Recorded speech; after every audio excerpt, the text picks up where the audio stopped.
Hello नमस्कार आदाब सत श्री अकाल। मैं हूं आपका दोस्त आपका होस्ट शुभेंद्र चौहान। आप लोगों का स्वागत करता हूं सेशन के अंदर, जहां पर हम लोग द हिंदू की कुछ ऐसी खबरें और एडिटोरियल के ऊपर चर्चा करेंगे जिन्हें पढ़कर निश्चित ही आप लोग की प्रिपरेशन के अंदर आप लोगों को बेटर एज मिलेगी। बट उन सबके पहले आप लोग मेरे साथ में SRC10 टेलीग्राम ग्रुप के ऊपर जुड़ सकते हो। क्लास की अपडेट पीपीटी पीडीएफ आपको हमें मिल जाती है। इसके अलावा रोज सुबह 9 बजे ये द हिंदू एनालिसिस की क्लास मेरे द्वारा ली जाती है। आप यहाँ पर मेरे साथ में जुड़ सकते हो। साथ में आज सुबह 10:30 बजे मेरे द्वारा आंसर राइटिंग की प्रैक्टिस कराई जाएगी। अनअकैडमी प्लेटफॉर्म के ऊपर बिल्कुल फ्री ऑफ कॉस्ट होगा। उसकी लिंक नीचे पिन होगी, आप वहां पर ज्वाइन हो सकते हो। ठीक है। इसके अलावा अगर आप लोगों को अनअकैडमी के ऊपर सब्सक्रिप्शन लेना है तो आप लोग कोड यूज कर सकते हो SRC10, जिसके बाद आपको 10 नहीं बल्कि 20% तक का भी डिस्काउंट मिल रहा है। साथ में मेरे द्वारा पर्सनली 1-on-1 मेंटरशिप मिलेगी, जहां पर मैं आपको बताऊंगा आपको क्या पढ़ना है, किस तरीके से पढ़ना है। हर एक चीज के ऊपर मेरे द्वारा पर्सनली 1-on-1 मेंटरशिप दी जाएगी। साथ में आज हम लोग इन सारे टॉपिक्स के ऊपर चर्चा करने वाले हैं। एडिटोरियल, टेक्स्ट एंड कॉन्टेक्स्ट और इन सारी खबरों के ऊपर बात होगी। ठीक है, तो चलिए शुरू करते हैं सेशन को। सबसे पहले बात करते हैं एडिटोरियल के ऊपर। For India the buzzword now is all alignment. देखो, इसके अलावा एक एडिटोरियल आया है पेटेंट पे। ठीक है, तो जो पेटेंट पे एडिटोरियल है that is not relevant with your UPSC. उसके अंदर कोई भी जानकारी यूपीएससी से रिलेटेड नहीं, मतलब सिविल सर्विस एग्जामिनेशन के सिलेबस से रिलेटेड नहीं है। क्योंकि साइंस एंड टेक्नोलॉजी के अंदर कहा गया है कि साइंस एंड टेक्नोलॉजी के अंदर ऐसे डेवलपमेंट जो हम लोग हमारी डेली लाइफ के अंदर यूज कर सकते हैं, साथ में जो नई टेक्नोलॉजी है, साथ में इंडिया में डेवलप टेक्नोलॉजी, इनके ऊपर सवाल पूछे जाते हैं। प्रीवियस ईयर के क्वेश्चन भी आपको कोड कर देता हूं मैं। 2020 के अंदर सवाल पूछा गया था कि नैनो टेक्नोलॉजी कैसे हेल्थ सेक्टर को डेवलप करने के लिए काम आती है। साइंस किस तरीके से हमारे जीवन के अंदर इंटरवोवन है। मैंने बताया कि नई टेक्नोलॉजी, उनके यूज और किस तरीके से साइंस डेली लाइफ में यूज आती है, तो उससे रिलेटेड ही क्वेश्चन पूछे जाते हैं। कोविड-19 पेंडेमिक की वजह से पूरे वर्ल्ड के अंदर डिवास्टेशन हम लोगों को देखने को मिला है। ऐसी कंडीशन में टेक्नोलॉजिकल एडवांसमेंट किस तरीके से हम लोगों को इस क्राइसिस से बचने में मदद करेगा। साथ में benefit of electric energy, conventional energy, मतलब साइंस एंड टेक्नोलॉजी की एप्लीकेशन के ऊपर सवाल आते हैं। साइंस एंड टेक्नोलॉजी के इशू बेस्ड सवाल नहीं आते हैं, तो एग्जाम्पल के अंदर भी उन चीजों को आप नहीं लिख पाओगे। इस कारण से वो वाला एडिटोरियल कवर नहीं किया है। ठीक है, इसके अलावा एक बिल था, वो बिल अभी तक पास नहीं हुआ, तो हम लोग उसको क्यों डिस्कस करें। पोर्ट का एक बिल था, उसके ऊपर मतलब ये दो एडिटोरियल आपको लगेंगे कि यार ये रेलेवेंट है तो क्यों नहीं बताए गए। तो बिल है, अभी वो लॉ बनेगा तो उसकी प्रॉब्लम के ऊपर डिस्कस करेंगे। अभी बिल है तो क्या डिस्कस करें। ठीक है, क्योंकि बिल का कभी पूछा नहीं है ऐसे एज सच, क्योंकि बिल पास ही नहीं हुआ तो क्या मतलब, जब बिल आएगा तब तक चेंज हो जाएगा, है ना। जैसे आज अगर एक सवाल पूछ लिया यूपीएससी ने और वो भी बिल था, अब ये जो बिल है ये पास हुआ, लॉ बना, लॉ बनते बनते ये लॉ चेंज हो गया। यूपीएससी ने सवाल यहाँ पे पूछा तो यूपीएससी को अपनी आंसर की बदलनी पड़ जाएगी। इसका आंसर ऐसी बेवकूफी वाली हरकत वो कभी करते नहीं है। ठीक है, तो हम लोग इस टॉपिक के ऊपर डिस्कस करने वाले हैं क्योंकि डायरेक्टली रिलेवेंट है एग्जाम पॉइंट ऑफ व्यू से। साथ में हर बार क्या होता है कि एक ना मतलब बायलेटरल रिलेशन बेस्ड क्वेश्चन आता ही है और एक क्वेश्चन आता है ऑर्गेनाइजेशन बेस्ड। यहाँ पर दोनों के ही कुछ डाटा जो है वो कवर हुए हैं, इस कारण से इस एडिटोरियल को हम लोग कवर करने वाले हैं। साथ में सिलेबस पॉइंट ऑफ व्यू से भी इंपॉर्टेंट है। इंपॉर्टेंट इंटरनेशनल इंस्टीट्यूशन, एजेंसी, फोरा and structure point of view से। साथ में ऐसी इंटरनेशनल पॉलिटिक्स जो इंडिया के इंटरेस्ट को इम्पैक्ट करती है, वो वाला जो स्टेटमेंट है उससे भी ये टॉपिक जो है वो रिलेवेंट है। अब समझने की कोशिश करते हैं हम लोग इस एडिटोरियल के अंदर क्या खास है। शंघाई कोऑपरेशन ऑर्गेनाइजेशन के अंदर समरकांड के अंदर मीटिंग होने वाली है उज्बेकिस्तान के अंदर 15 से 16 सितंबर में। ये मीटिंग तब हो रही है जब कोविड-19 खत्म हो चुका है, जब रशिया का वॉर जो है वो अभी चल तो रहा है पर उसके भी इश्यूज जो है वो समाप्त होते हुए दिख रहे हैं। पाकिस्तान शंघाई कोऑपरेशन ऑर्गेनाइजेशन का मेंबर है, वहां पर अभी फ्लड की सिचुएशन देखने को मिल रही है। साथ में चाइनीज कांग्रेस पार्टी भी अभी मिलने वाली है और डिसाइड करने वाली है, मतलब कि जी जिनपिंग के टेन्योर को कितने साल तक बढ़ाना है। ठीक है, उन सारी चीजों के ऊपर डिस्कस करने वाले हैं ये लोग। तो जब सारे देशों के अंदर राजनीति थोड़ी थोड़ी बदल रही है शंघाई कोऑपरेशन ऑर्गेनाइजेशन के, उस दौरान में ये मीटिंग जो है वो रखी गई है,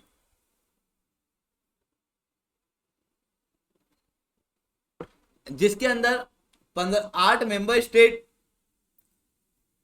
के लीडर्स आएंगे, जिसके अंदर 4 central Asia, China, India, Pakistan, Russia, जो 8 मेंबर्स हैं। साथ में ऑब्जर्वर स्टेट जिसके अंदर बेलारूस, मंगोलिया, ईरान है। जल्दी ये देश जुड़ भी सकते हैं। साथ में 4 गेस्ट बुलाए गए हैं इस मीटिंग के अंदर। और इस मीटिंग के अंदर जब शंघाई कोऑपरेशन ऑर्गेनाइजेशन के अंदर जाएंगे तो जो डिस्कस होगा वो वहां पर होगा।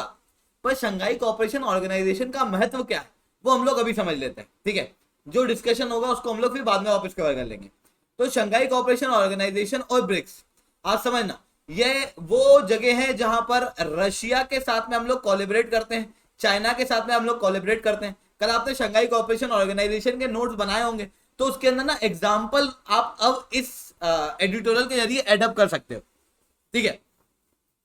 मैंने आपको कल बताया था कि यार शंघाई कोऑपरेशन ऑर्गेनाइजेशन का महत्व ये है कि इंडिया जो है वो रशिया चाइना से भी कोलैबोरेट कर रहा है, वो अमेरिका और वेस्टर्न देशों के साथ में भी कोलैबोरेट कर रहा है। ये कहां दिख रहा है? शंघाई कोऑपरेशन ऑर्गेनाइजेशन और ब्रिक्स के अंदर रशिया और चाइना दोनों देश हैं, इनके साथ में हम लोग कोलैबोरेट कर रहे हैं। वहीं दूसरी तरफ हम लोग Quad, I2U2, Indo Pacific economic framework, इन सब के अंदर वेस्टर्न देशों के साथ में कोलैबोरेट कर रहे हैं।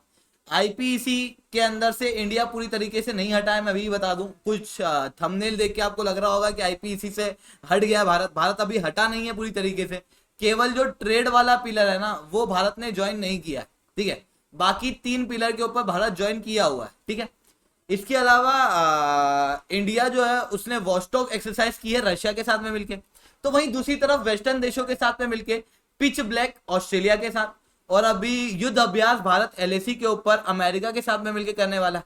देयर इज अ बैलेंस, है ना। एक तरफ वॉस्टॉक रशिया चाइना के साथ में और दूसरी तरफ ऑस्ट्रेलिया और US के साथ में एक्सरसाइज। मतलब भारत कोलिजन ऑफ डेमोक्रेसीज जो कि वेस्टर्न देश है उनके साथ में बैलेंस बनाता है, कोलिजन ऑफ कॉमन गोल्स। हमारे और रशिया के गोल्स कॉमन है, चाइना के गोल्स कॉमन है। ये वो देश है जो हमारे एशिया के अंदर आते हैं।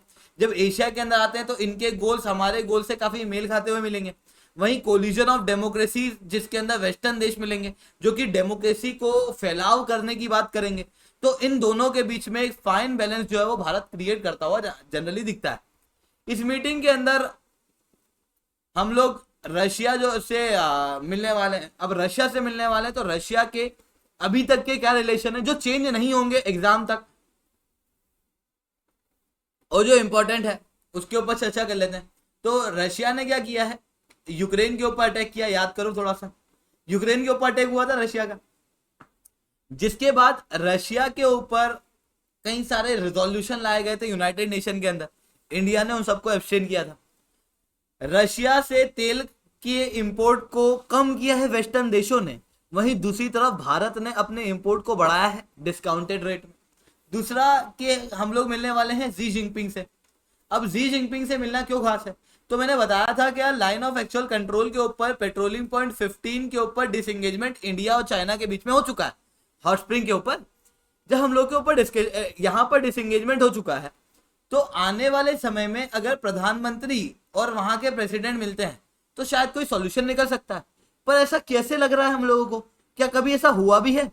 तो समझना कि पहली चीज तो ये कि 2014 से 2019 के बीच में ये दोनों लीडर लगभग 18 बार मिले थे, पर 2020 में जब स्टैंड ऑफ हुआ उसके बाद मिले ही।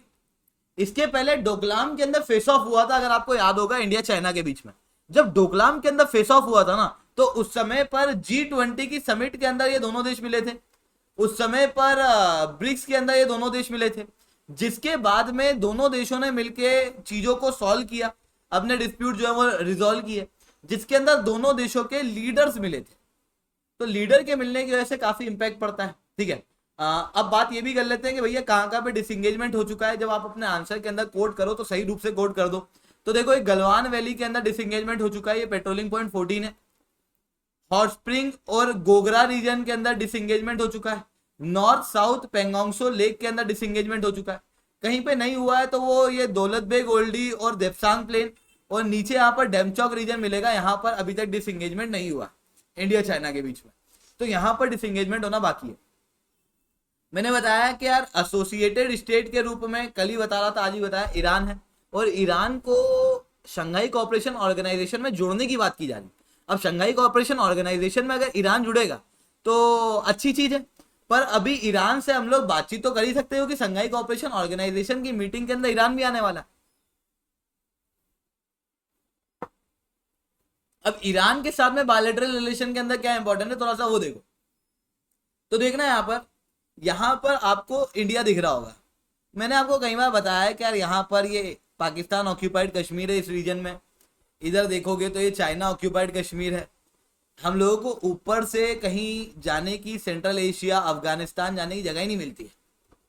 तो हम लोगों को चाहिए कि यार हम लोग ऐसे घूम के ईरान से होते हुए चले जाएं, जिसके कारण से ईरान के अंदर हम लोगों ने चबाहर पोर्ट बनाया है ना। चबाहर से हम लोग यहाँ पर जरांज तक पहुंचते हैं ईरान के अंदर, जरांज से फिर जाहिदान जाते हैं अफगानिस्तान में, और फिर दिलाराम। यहाँ पर ना एक रेलवे लाइन प्रोजेक्ट अफगानिस्तान के अंदर चलाया जा रहा था, पर वो रेलवे लाइन प्रोजेक्ट कंप्लीट हुआ नहीं, उसके पहले ही सारी चीजें रुक गई थी। अब इंडिया मतलब क्योंकि तालिबान आ गया था ना वहां पे पावर में, अब इंडिया को जो सेंट्रल एशियाई कनेक्टिविटी अफगानिस्तान से चाहिए थी वो कनेक्टिविटी मिली नहीं। अब रिसेंट डेवलपमेंट में क्या हो रहा है कि इंडिया ने अपनी एम्बेसी अफगानिस्तान में खोली है, काबुल के अंदर। साथ में इंडिया के जो डिप्लोमेट्स हैं वो अफगानिस्तान के अंदर गए हैं, और धीरे धीरे करके हम लोग तालिबान के साथ में रिलेशन बना रहे हैं। तालिबान के साथ में रिलेशन बनाने का कारण क्या है? इसके पीछे 3 महत्वपूर्ण कारण है। पहला कारण तो ये कि दूसरे देश बना रहे हैं तो हम भी बना ही लेते हैं, है ना, नहीं तो हम लोग आइसोलेट हो जाएंगे। दूसरा कारण ये कि हमारे काफी स्टेक्स ऑलरेडी अफगानिस्तान के अंदर लगे हुए हैं, और वहां पर नेशनल सिक्योरिटी का भी इशू आ जाता है, क्योंकि कई सारे आतंकवादी संगठन अफगानिस्तान के अंदर एक्टिव हैं। ये यूनाइटेड नेशन सिक्योरिटी काउंसिल की एक रिपोर्ट बताती, उस सिक्योरिटी काउंसिल का भारत भी मेंबर है। तो अफगानिस्तान के अंदर आतंकवादी संगठन एक्टिव हैं, तो भारत को तालिबान के साथ में कोलैबोरेट करना जरूरी है। थर्ड थिंग, पाकिस्तान का इन्फ्लुएंस अब अफगानिस्तान से कम हो रहा है, क्योंकि यहाँ पर इन दोनों के बीच में यहाँ पर ये जो दुरंद लाइन है, इस दुरंद लाइन के ऊपर दोनों ही देशों के बीच में कॉन्फ्लिक्ट है, तालिबान और पाकिस्तान के बीच। पाकिस्तान जो है वो पाकिस्तानी तालिबान, जो कि तालिबान है पर पाकिस्तान में अटैक करता है, उससे परेशान है। पाकिस्तान ने एयर स्ट्राइक कर दी थी अफगानिस्तान के, जिसके कारण से पाकिस्तान और अफगानिस्तान के रिलेशन पहले बहुत अच्छे थे, अब उतने अच्छे हैं नहीं। भारत के पास अच्छा मौका है कि पाकिस्तान को साइडलाइन करके अफगानिस्तान के साथ में एक अच्छा रिलेशन स्टेब्लिश कर ले। तो भारत जो है वो एक तरफ अफगानिस्तान से बातचीत कर रहा है, तो दूसरी तरफ क्या है कि ईरान जो है वो यहाँ पर रेलवे लाइन प्रोजेक्ट को वापस से कंटिन्यू करना चाह रहा है, जिसके अंदर वो रेलवे इक्विपमेंट भारत से मांग रहा है। तो यहाँ पर वो रेलवे लाइन और कनेक्टिविटी के लिए ईरान जो है वो काफी ज्यादा महत्वपूर्ण हो सकता है। साथ में इंटरनेशनल नॉर्थ साउथ कॉरिडोर ये ऐसे जाता है, ईरान से होते हुए कैस्पियन सी होते हुए ऊपर रशिया, तो रशिया की कनेक्टिविटी के लिए भी काफी ज्यादा जरूरी है ईरान। तो ईरान के साथ में बायलैटरल टॉक होगी।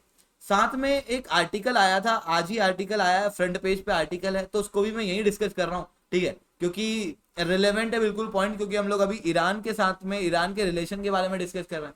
देखो यार, ईरान के अंदर ना ऑयल मिलता है, तेल मिलता है। अब हुआ ये था कि ईरान न्यूक्लियर वेपन डेवलप कर रहा था। ईरान न्यूक्लियर वेपन डेवलप कर रहा था तो वेस्टर्न देशों को दिक्कत होगी। यूएस तो ईरान का दुश्मन है, तो यूएस को तो बड़ी दिक्कत होगी कि अरे मेरा दुश्मन न्यूक्लियर वेपन डेवलप कर रहा। तो यूएस ने क्या किया था, इसके ऊपर सैंक्शन लगा दिए थे, प्रतिबंध लगा दिए थे, जिसके कारण से ईरान की इकोनॉमी नीचे जा रही थी। ईरान ने बोला कि यार इसको हटा दो, देखो हम लोग न्यूक्लियर वेपन डेवलप नहीं करेंगे। जिसके बाद में joint comprehensive plan of action हुआ, जिसके अंदर एक तरफ था यूएस और दूसरी तरफ थे P5+1 कंट्रियां। और ये joint comprehensive plan of action हुआ, पर हुआ ये कि बाद में जब यूएस के अंदर डोनाल्ड ट्रंप पावर में आए तो उन्होंने क्या किया, अमेरिका को JCPOA से हटा दिया और ईरान के ऊपर वापस से प्रतिबंध लगा दिए। जब ईरान के ऊपर प्रतिबंध लगे तो ईरान जो है वो डॉलर का प्रयोग नहीं कर सकता था। इंडिया ईरान से तेल लेता था भारी मात्रा में, पर भारत ने अब तेल लेना बंद कर दिया क्योंकि ईरान डॉलर में पेमेंट नहीं ले रहा, ऐसा बोलते हुए। हालांकि करेंसी स्वैप किया जा सकता, जिसके बाद धीरे धीरे करके ईरान से हम लोग जीरो ऑयल को इंपोर्ट करते हैं। ट्रेड ईरान और भारत के बीच में एक समय पर लगभग $16 बिलियन का हुआ करता था, वो $2 बिलियन पे आ चुका है। भारत अपने सामान को ईरान के अंदर एक्सपोर्ट करता है। अब ईरान तो कुछ भेज नहीं रहा है, तो ईरान अभी तक जो रिजर्व रुपी था उसमें पेमेंट कर देता था, पर अब वो रुपी भी खत्म हो चुका है, जिसके कारण से ईरान जो है वो इंडिया से ठीक से इंपोर्ट नहीं कर पा रहा। अब यहाँ पर इंडिया की एक हिपोक्रेसी भी दिखती है कि एक तरफ तो हम लोग सस्ता ऑयल ले रहे हैं रशिया से, जिसके ऊपर भी सैंक्शन लगे हुए हैं, दूसरी तरफ एक और सस्ता ऑयल देने के लिए हम लोग को तैयार है ईरान, पर हम लोग उससे तेल नहीं ले रहे। तो हो सकता है इन चीजों के ऊपर शायद भारत बात करे और अपने स्टैंड को यहाँ पर ईरान के साथ में भी चेंज करे, क्योंकि ईरान इंडिया की कनेक्टिविटी के लिए काफी ज्यादा महत्वपूर्ण है। ठीक है, तो एक ईरान का ये इशू देखने को मिल रहा है। एक हम लोगों को पाकिस्तान का इशू, पाकिस्तान भी शंघाई कोऑपरेशन ऑर्गेनाइजेशन का मेंबर है, ये भी आने वाला है। तो इसके साथ में ना एक भी कुछ इंपॉर्टेंट इश्यूज है जो थोड़े से डिस्कस कर लेते हैं हम लोग। देखो पाकिस्तान का क्या हुआ था मामला, पिछले साल, पिछले साल भारत ने एक स्टेटमेंट दिया था ईरान पाकिस्तान को कि हम लोग डिप्लोमेटिक रिलेशन नहीं रखेंगे। 2017 की बात है, 2017 के अंदर कहा था कि 2016 के अंदर कहा था कि यार हम लोग रिलेशन नहीं रखेंगे पाकिस्तान से और पाकिस्तान को हम लोग आइसोलेट कर देंगे आतंकवाद के मामले में।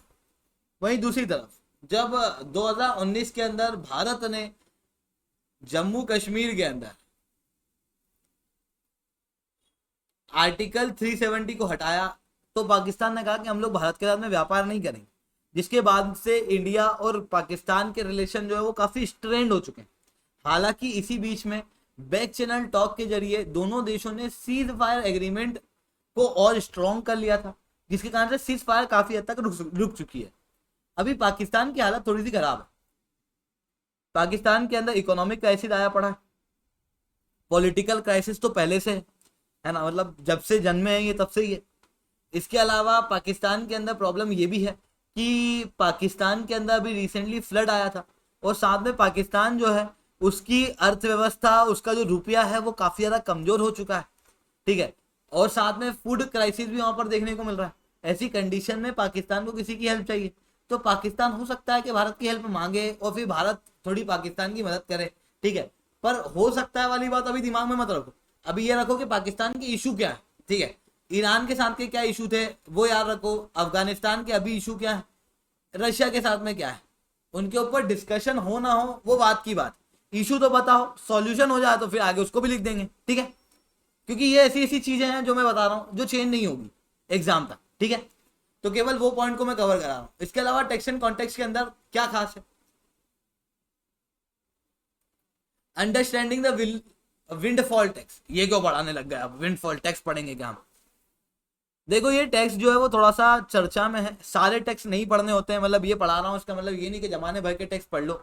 गवर्नमेंट बजटिंग करके एक टाइटल है ऑलरेडी सिलेबस के अंदर, तो जो न्यूज के अंदर होते हैं केवल हम लोग वो टैक्स और कुछ बेसिक प्रकार के टैक्स जैसे कि कैपिटल गेन टैक्स, जैसे कि इनकम टैक्स, जैसे कि कॉर्पोरेट टैक्स, इनको समझ लेते हैं ये होते क्या है, पर इनका भी कोई मैकेनिज्म नहीं समझते हैं कि भैया इनकम टैक्स कैसे लगाया जाता है। क्योंकि ये जनरलिस्ट एग्जाम है, ये स्पेशलिस्टिक एग्जाम नहीं है, आपको सीए नहीं बनना है। अगर आपको वो मेहनत करना है कि नहीं मैं तो बिल्कुल एकदम इसके जड़ तक चले जाऊंगा तो यू कैन डू तैयारी ऑफ सीए। ठीक है, बाकी लोगों को एग्जाम देने दो फिर। ठीक है, क्योंकि इस तरीके से तैयारी नहीं हो पाती है। ठीक है, तो मैं विंडफॉल टैक्स के भी मैकेनिज्म के ऊपर नहीं जाऊंगा कि विंडफॉल टैक्स कैसे लगता है या किस तरीके से लगाया जाता है, मैं बस इतनी बात करूंगा क्यों लगाया जाता है, इसकी वजह से क्या इशू है। ठीक है, just with the UPSC point of view है ना, हम लोग civil service point of view से ही चीजों को डिस्कस कर रहे हैं। ठीक है, नॉट विद द सीए। तो अभी रिसेंटली क्या हुआ, 2 सितंबर के दिन भारत के फाइनेंस मंत्रालय के द्वारा ये स्टेटमेंट आया कि देखो विंडफॉल टैक्स जो हम लोगों ने लगाया है क्रूड ऑयल के ऊपर वो काफी जरूरी टैक्स है और साथ में हम लोगों ने जितने भी स्टेक होल्डर है उनसे कंसल्ट करके लगाया। तो सवाल उठता है ये विंडफॉल टैक्स क्या होता है। तो देखो विंडफॉल टैक्स का मतलब होता है कि कोई सा अगर ऐसे बिजनेस है मान लो या कोई सा एक सेक्टर है एज अ होल, ये सेक्टर बहुत ग्रो कर रहा है, इसके 2 कारण हो सकते हैं। पहला कारण हो सकता है कि यार इस सेक्टर के अंदर बिजनेस अच्छा हो रहा है, व्यापार अच्छा हो रहा है, जिसके अंदर इंटरनल एक्सपांशन हो रहा है, इन्वेस्टमेंट की स्ट्रेटजीज अच्छी मिल चुकी हैं, जिसके कारण से कोई सेक्टर जो है वो अच्छा ग्रो कर सकता है, कोई बिजनेस अच्छा सा ग्रो कर सकता है। वहीं दूसरी तरफ एक और चीज होती है दैट इज एक्सटर्नल फैक्टर, जिसकी वजह से भी बिजनेस तेजी से ग्रो कर सकता है। जैसे जैसे तेल का मार्केट देखो आप, भारत के अंदर जो तेल का मार्केट है ये बहुत तेजी से ग्रो कर गया, तेल जो है वो बहुत तेजी से महंगा हो गया, जिसके कारण से एक सामान बेचने वाले को, तेल बेचने वाले को मुनाफा बहुत हुआ, प्रॉफिट बहुत हुआ। पर आप सोचो क्या कि ये खुद के बिजनेस के डेवलपमेंट की वजह से था या ये एक्सटर्नल फैक्टर की वजह से था, जिसके अंदर पहले सऊदी अरेबिया जैसी कंट्रियों के द्वारा कोविड-19 के बाद में तेल के एक्सपोर्ट के ऊपर रेस्ट्रिक्शन लगाना, तेल के प्रोडक्शन के ऊपर ही रेस्ट्रिक्शन लगा देना, फिर कोविड-19 आना, उसके अंदर और महंगा होना, फिर उसके बाद में रशिया यूक्रेन का वॉर होना, उसके दौरान में तेल और महंगा होना। इन सारे कारणों की वजह से आप सोच रहे हो कि यार ये सब एक्सटर्नल फैक्टर हैं जिसकी वजह से मुनाफा हुआ है। तो जब एक्सटर्नल फैक्टर की वजह से अगर मुनाफा होता है, इंटरनल फैक्टर की वजह से जैसे इनोवेशन, जैसे कोई इन्वेस्टमेंट स्ट्रेटेजी, जैसे बिजनेस एक्सपांशन, इनकी वजह से नहीं बल्कि किसी एक्सटर्नल फैक्टर की वजह से अगर मुनाफा होता है तो उसके बाद में गवर्नमेंट जो है वो टैक्स लगा सकती है रेट्रोस्पेक्टिव रूप से, और इसी टैक्स को कहा जाता है विंडफॉल टैक्स। रेट्रोस्पेक्टिव रूप से क्या मतलब, मान लो 2 साल पहले या फिर 2 महीने पहले कंपनी जो है वो काफी प्रॉफिट गेन कर रही थी, आज गवर्नमेंट 2 महीने पहले के टैक्स लगा रही है पीछे जाके। रेट्रो रेट्रो थीम सुना होगा ना, रेट्रो मतलब पीछे जाके, तो पीछे जाके जो टैक्स लगता है वो रेट्रोस्पेक्टिव टैक्स होता है, गवर्नमेंट यहाँ पर लगा सकती है। ठीक है, तो गवर्नमेंट ने वो टैक्स लगाए थे लगभग 23,250 रुपीज प्रति टन तक के टैक्स जो है वो 1 जुलाई को लगाए गए थे। These are the windfall tax, इसे कहा जाता है विंडफॉल टैक्स। ये होता है बेसिकली विंडफॉल टैक्स। अब ये विंडफॉल टैक्स के फायदे बड़े। यूनाइटेड नेशन के द्वारा क्या कहा गया था, यूनाइटेड नेशन द्वारा ये कहा गया था कि एक तरफ तो पूरे विश्व के अंदर ऑयल का क्राइसिस है, दूसरी तरफ ये ऑयल की कंपनी अपने प्रॉफिट निकालने में जुटी हुई है। ठीक है, ये जो टैक्स लगता है याद रखना बड़ी बड़ी कंपनियों के ऊपर लगता है, छोटे छोटे बिजनेस के ऊपर नहीं लगता। तो एक तो उसको क्रिटिसाइज किया गया था, कहा गया था कि ये अनएथिकल है, जहां पर लोगों के घर तक बिजली नहीं पहुंच रही है, लोगों के घरों में एनर्जी नहीं पहुंच रही है, और आप एनर्जी का ऐसा व्यापार कर रहे हो जो कंप्लीटली अपने प्रॉफिट में है। इस कारण से भारत ने भी रेट्रोस्पेक्टिव टैक्स लगा दी। रेट्रोस्पेक्टिव टैक्स जो लगाया गया विंडफॉल टैक्स, वो विंडफॉल टैक्स की वजह से दूसरा बेनिफिट ये है इंडिया को कि इंडिया का जो ट्रेड डेफिसिट है, ठीक है, वो हम लोग कम करने की कोशिश कर रहे हैं। कैसे हम लोग कम कर रहे हैं? ताकि रशिया से हम लोग ऑयल मंगा लें, सस्ता ऑयल, ताकि भारत का जो बजट वगैरह है उसके अंदर ज्यादा खर्चा तेल के ऊपर ना हो। वहीं दूसरी तरफ हम लोग बड़े बड़े कॉर्पोरेट कंपनी से और टैक्स लेंगे तो गवर्नमेंट के पास में पैसा आएगा, जिसकी वजह से वो पैसा जो है वो किसी स्कीम के अंदर चलेगा, लोगों का मुनाफा होगा, सोशियो इकोनॉमिक डेवलपमेंट होगा। तो इसलिए विंडफॉल टैक्स जो है वो लगाए। पर इस विंडफॉल टैक्स के इशू बड़े हैं। इशू क्या है? देखो यार, आपको अगर मैं कहूं कि यार बिजनेस करो, आगे में बहुत ऑप्शन है, 2-3 ऑप्शन है, उनमें से एक ऑप्शन ऐसा है जहां पर कुछ भी कभी भी टैक्स लग जाए, अनस्टेबिलिटी है टैक्स के अंदर, कभी भी कितना भी टैक्स लगा सकती है गवर्नमेंट, बहुत ऊपर नीचे होते हैं टैक्स। कभी अचानक से बोल देगी कि पुराने 2 महीने के जो हरकतें हैं उसके कारण से अचानक से टैक्स है। बताओ आप फिर क्या करोगे? आपको सही लगेगा क्या ऐसा सेक्टर काम करने के लिए? आपको किसी को नहीं लगेगा। इन्वेस्टमेंट जो है वो कम हो जाएगा। आईएमएफ की माने तो विंडफॉल टैक्स जैसे टैक्स जो होते हैं उसके कई सारे उल्टे असर पड़ सकते हैं, नेगेटिव रिपरकेशन हो सकते हैं। विंडफॉल टैक्स का एक बड़ा इशू ये भी है कि जो विंडफॉल टैक्स है वो अनएथिकल है, ठीक है, और साथ में क्या है, मतलब अनएथिकल क्यों है? क्योंकि किसी ट्रेडर ने, जैसे कोई व्यापारी है, कोई बड़ा कंपनी है ऑयल की, वो लगातार क्या कर रही थी, काम कर रही थी, एक्सटर्नल फैक्टर जुड़े, प्रॉफिट बढ़ा, और आपने कहा कि अरे तुम्हारा प्रॉफिट तो ज्यादा हो गया, तुम टैक्स दो। पर यही जब ऑयल कंपनियां एक्सटर्नल फैक्टर के कारण ही बहुत ज्यादा नुकसान में जाती है, तो उस समय पर आप इन्हें बेनिफिट्स क्यों नहीं देते? क्योंकि समझो ना कि यार 2 अलग अलग प्रकार का टैक्स है, मतलब इनका एक्सटर्नल फैक्टर के कारण प्रॉफिट हो रहा है, तो एक्सटर्नल फैक्टर के कारण नुकसान भी तो सकता है। ऑयल का मार्केट एक बहुत ही वोलेटाइल मार्केट है, एक्सटर्नल फैक्टर के ऊपर बहुत ज्यादा डिपेंड करता है, तो इसके अंदर नुकसान भी तो होता है। तो वो नुकसान को कवर करने गवर्नमेंट आती नहीं है, और ये फायदे को कवर करने गवर्नमेंट आ रही है, तो this is also an issue. इसके अलावा फिर GS2 के ऊपर बात करते हैं। इंडिया चाइना के बीच में जो पेट्रोलिंग पॉइंट 15 के ऊपर डिसंगेजमेंट हुआ, ये किस तरीके से डिसंगेजमेंट हुआ, इसके क्या एस्पेक्ट हैं, तरीका तो कोई जानने की आवश्यकता भी नहीं है, है ना, ये भी याद रखने की आवश्यकता नहीं कौन सी कमांडर टॉक के बाद हुआ था, बहुत कमांडर टॉक आगे भी होंगी, ठीक है। बट दोनों देशों के बीच में पेट्रोलिंग पॉइंट 15 के ऊपर जो डिसंगेजमेंट हुआ है उसके लिए मैंने सेपरेट वीडियो बना दी है, अगर आपको इसकी डिटेल में जाना है। अदरवाइज केवल इतना जानना काफ़ी है, सफिशियंट है कि यार हॉट स्प्रिंग रीजन के अंदर डिसंगेजमेंट हो चुका है, कहाँ कहाँ पे और डिसंगेजमेंट हो चुका है।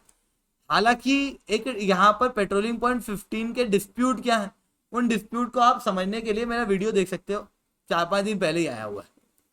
इसके अलावा इलेक्शन कमीशन ने लगभग 86 पार्टी को डी रजिस्टर कर दिया। 253 पार्टीज जो हैं वो पाई गई थी कि दे आर नॉट इनएक्टिव, मतलब दे आर नॉट एक्टिव। 111 लगभग पाई गई थी जुलाई के महीने, जून के महीने में, जुलाई में फिर कुछ और पाई गई, अगस्त में कुछ और पाई गई। हुआ कुछ ये था कि इलेक्शन कमीशन ने इन पार्टी को नोटिस भेजा था कि आप समय पे जो अमाउंट है, पैसे हैं, वो नहीं भर रहे हैं। तो आइदर तो वो नोटिस गलत एड्रेस पे जा रहा था, आइदर वो नोटिस कहीं जा ही नहीं रहा था, आइदर वहां से कोई रिप्लाई आया नहीं, जिसके बाद में ये पार्टियों को इनएक्टिव घोषित किया गया था।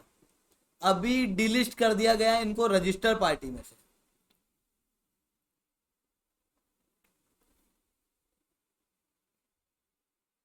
टू 253 में से लगभग 86 पार्टीज को रजिस्टर्ड पार्टी में से डिलिस्ट करवा दिया गया है इलेक्शन कमीशन द्वारा। मैं कह रहा हूं करवा दिया गया है। ये न्यूज़ पढ़ने के बाद में हो सकता है आपको ऐसा लगे कि इलेक्शन कमीशन के पास में पावर है किसी भी पार्टी को डिरजिस्टर करने की, पर ऐसी कोई पावर इलेक्शन कमीशन के पास में अभी तो नहीं है। इसके ऊपर डिस्कस किया जा रहा है कि इलेक्शन कमीशन को ये पावर दे देनी चाहिए, ठीक है। तो ये इलेक्शन से रिलेटेड क्या है कि मीन्स के अंदर हर साल एक सवाल मिलेगा आपको, you can check representation of people act से, तो इस कारण से मैंने कवर किया है। साथ में एक और टॉपिक ये भी आया है, 103वें संवैधानिक संशोधन जो है वो भारतीय संविधान के प्रति फ्रॉड है, ऐसा सुप्रीम कोर्ट ने कहा। 103वां संवैधानिक संशोधन क्या था, ईडब्ल्यूएस को जो रिजर्वेशन दिया गया था वो। अब इसके अंदर क्या इशू है, थोड़ा सा उसके ऊपर मैं चर्चा कर लेता हूँ आपके साथ में, ठीक है। तो बात कुछ ऐसी है कि जब हम लोग ईडब्ल्यूएस सेक्टर की बात करते हैं, मतलब इकोनॉमिकली वीकर सेक्शन, तो 103वें संवैधानिक संशोधन के तहत रिजर्वेशन देने की बात जो है वो की गई थी, ठीक है, याद आ रहा है। अब जब ये रिजर्वेशन दिया गया था ईडब्ल्यूएस कैटेगरी को, तो उन लोगों को रिजर्वेशन दिया गया था जिनकी सैलरी 8 लाख से कम है, फैमिली सैलरी, फैमिली इनकम। अब आप समझना कि हम लोग क्या कह रहे हैं कि एक बच्चा है, उसकी फाइनेंशियल कंडीशन बहुत खराब है, तो हम लोग उसको रिजर्वेशन दे देते हैं ताकि वो पढ़ाई करे, और पढ़ाई करके वो कहाँ पहुंचे, एक अच्छे इंस्टीट्यूट के अंदर पहुंचे। पर problem is not with the income, problem is can not be solve with reservation, क्योंकि बच्चे के पास में इनकम कम है। इकोनॉमिकली वायबल होने के लिए किसी को रिजर्वेशन देने की आवश्यकता नहीं है। इंस्टीड आप उस बच्चे को सब्सिडी दे सकते हो पढ़ाने के लिए, आप उसको स्कॉलरशिप दे सकते हो, क्योंकि अगर आप रिजर्वेशन दे भी दोगे, बच्चा कॉलेज चले भी जाएगा, फिर भी फीस तो उसी को भरना। तो वो प्रॉब्लम देखने को मिलती है। पहला आर्ग्यूमेंट ये पेश किया गया। दूसरा आर्ग्यूमेंट कि जो upper class of the society, उनके पास में एक समय में पैसे हुआ करते थे, आज वो गरीब है। ऐसा क्यों हो गया? ऐसा इसलिए हो गया क्योंकि देयर इज अ प्रॉब्लम कि उनके द्वारा जो वेल्थ का मैनेजमेंट है वो काफी गलत हुआ। उन्होंने ठीक से वेल्थ का मैनेजमेंट किया नहीं। मतलब हर अपर क्लास के घर में कोई ना कोई ऐसे दादा, परदादा, चाचा, काका होते हैं जिन्होंने इतना जुआ खेला या इतनी दारू पी के सब बर्बाद हो गए वो, और प्रॉपर्टी ही चली गई। तो मतलब उस समय में बर्बाद भी वो एकदम बड़े लेवल पे होते थे कि हमारे नाम पे 8 फैक्ट्रियां थी, वो ऑटो फैक्ट्री बिक गई, है ना। ऐसी बातें आपको सुनने को मिलेंगी। तो पुअर वेल्थ मैनेजमेंट के कारण ये लोगों को पॉवर्टी आई है। ऐसी कंडीशन के अंदर हम लोग इन्हें सेपरेट रिजर्वेशन देने की बजाय इनकी मदद करें इकोनॉमिकल पॉइंट ऑफ व्यू से। रिजर्वेशन जो है वो backward section of the society को अपलिफ्ट करने के लिए, रिजर्वेशन किसी को इकोनॉमिकली वायबल बनाने के लिए नहीं। ये आर्गुमेंट पेश किया गया, मेरा नहीं है, जो आर्टिकल में था वही बता साधारण शब्दों में। मेरे माथे मत आना सर आपने ऐसा क्यों बोला, ठीक है। इसके अलावा हाँ, नहीं तो कपड़े पहले फाड़ने लग जाते हैं लोगों के। तो इसके अलावा दूसरा क्या है कि देखो यार, रिजर्वेशन ईडब्ल्यूएस कैटेगरी के लिए एक बड़ा इशू ये मेरे को भी लगता है कि क्या होता है, भारत के अंदर केवल 5% लोग ही इनकम टैक्स पे करते हैं। अधिकतर लोग वो इनकम भी कम बताते हैं, देखा होगा आपने। अब भारत के अंदर ना अपनी इनकम को बफ बहुत आसानी से किया जा सकता है गवर्नमेंट के साथ। अब ईडब्ल्यूएस कैटेगरी के अंदर अगर आपको रिजर्वेशन लेना है तो आपको पिछले 1 साल की सैलरी स्लिप बतानी पड़ेगी और ये बताना पड़ेगा कि आपकी इनकम जो है वो 8 लाख से कम है, आपके नाम पे जो घर है वो इतने इतने एरिया से कम है, मतलब वो एक एरिया बताया गया कि इतने से कम जमीन जायदाद प्रॉपर्टी आपकी होनी चाहिए, तो आपको ईडब्ल्यूएस कैटेगरी के अंदर रिजर्वेशन मिलेगा। पर इन सारी चीजों को तो बफ कर दिया जाता है, झूठे डॉक्यूमेंट बना दिए जाते हैं। 1 साल की ही तो सैलरी स्लिप लगाना है, उसके अंदर तो मेरा बच्चा एग्जाम देके पास आउट होके निकल जाएगा, फिर अगले साल भले ही मैं अमीर हो जाऊं, फिर चेंज हो जाए भले। तो ये इशू जो है वो हम लोगों को देखने को मिल जाता है, एक इशू। ठीक है, then there is another issue कि यार एक व्यक्ति जो 8 लाख रुपए कमा रहा है, यानी कि महीने के 66,000 रुपए कमा रहा है, 66,000, तो आप उसको गरीब कहोगे क्या कि भैया ये गरीब है? तो इनको ईडब्ल्यूएस के अंदर रिजर्वेशन क्यों? मतलब ये तो कोचिंग वगैरह सब अफोर्ड करते हैं इस इनकम के लोग, है ना। इसके अलावा आप देखोगे तो एक इशू ये भी देखने को मिलेगा कि एक आदमी 20,000 रुपये महीना कमा रहा है, एक आदमी 66,000 रुपये महीना कमा रहा है, इन दोनों को सेम ट्रीट हम लोग कैसे कर सकते हैं इस रिजर्वेशन के अंदर? साथ में भारत के अंदर 93.7% लोग ऐसे हैं जिनकी इनकम महीने की 25,000 से कम है, 6% लोग ऐसे हैं जिनकी इनकम 25,000 से ज्यादा। तो हम लोग यहाँ पर रिजर्वेशन क्यों दे रहे हैं? अगर देना होता तो यहाँ पर देते, 25,000 से कम वालों को देते। 65,000 वाला तो बहुत ज्यादा लोग होगा ना, ये तो लगभग आपने हर एक व्यक्ति को रिजर्वेशन दे दिया फिर। ठीक है, देन देयर इज अनदर, ये वल्नरेबल सेक्शन के लिए इंपॉर्टेंट है। वल्नरेबल सेक्शन के अंदर आप अपने एग्जाम्पल के अंदर लिखते हो चाइल्ड हेल्पलाइन, तो कई बार ऐसे लिख भी देते हो ना 1098, तो चाइल्ड हेल्पलाइन नंबर ना 1098 से बदल के 112 कर दी जा रही है, तो अपने एग्जाम्पल के अंदर 112 लिखना, है ना। हर साल 80 कॉल आते थे वगैरह, ये सारी चीजें हटा दो, ये कोई इंपॉर्टेंट नहीं है। ये हेल्पलाइन नंबर जो है वो चलाया जाता है ministry of child and women development द्वारा। ठीक है, और बस ये नंबर चेंज हो रहा है, 112 पे कन्वर्ट हो रहा है। इसके अलावा जीएस3 के अंदर देखते हैं क्या खास है। मैंने आपको ऑलरेडी पढ़ा दिया है, मैंने बोला था एक आर्टिकल आया ईरान में urge India to restart the oil import in Shanghai Cooperation Organisation, already हम लोग डिस्कस कर चुके हैं एडिटोरियल के अंदर। साथ में 384 ड्रग की एक लिस्ट निकाली गई है जिन्हें असेंशियल ड्रग बताया गया है। अब ये असेंशियल ड्रग्स क्या होता है? तो देखो यार, आप लोगों ने देखा होगा ना, दवाई दवाई के दाम कौन सेट करता है? कौन करता है बताओ? कंपनी करती होगी, मालिक वही लोग तो बना रहे। देखो, 2 प्रकार के ड्रग होते हैं। एक प्रकार के ड्रग होते हैं non essential drug. Non essential drug जिनका बहुत ज्यादा यूज नहीं आता है, जो रेयरली यूज होते हैं, वो ड्रग। अब ये नॉन असेंशियल की कोई डेफिनेशन नहीं है, इसकी एक लिस्ट निकलती है। ठीक है, कि ये ड्रग जो है वो नॉन असेंशियल है और ये ड्रग जो है वो असेंशियल है। ये निकाली जाती है national list of essential medicine, है ना, इसको, इस लिस्ट को कहा जाता है।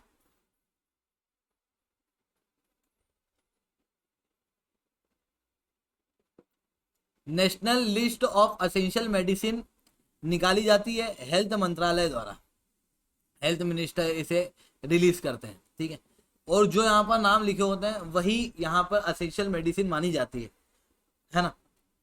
अब ये जो नॉन असेंशियल मेडिसिन है जो यहाँ पर नहीं है, इस लिस्ट में नहीं है, इसकी प्राइस जो है वो कंपनी खुद डिसाइड करती है। असेंशियल मेडिसिन की प्राइस जो है वो गवर्नमेंट द्वारा रेगुलेटेड हो कि इतनी रखोगे, इससे ज़्यादा नहीं रखोगे। तो एमआरपी जो है वो गवर्नमेंट रेगुलेट करती है। हालांकि यहाँ पर एक और चीज नोट करने वाली ये भी है कि कोविड-19 के दौरान में, जब कोविड-19 की मेडिसिन काफी ज्यादा इंपॉर्टेंट है, ऐसे केस में कोई भी ऐसा ड्रग यहाँ पर नहीं है जो कोविड-19 के एक्सक्लूसिव ट्रीटमेंट में आता है।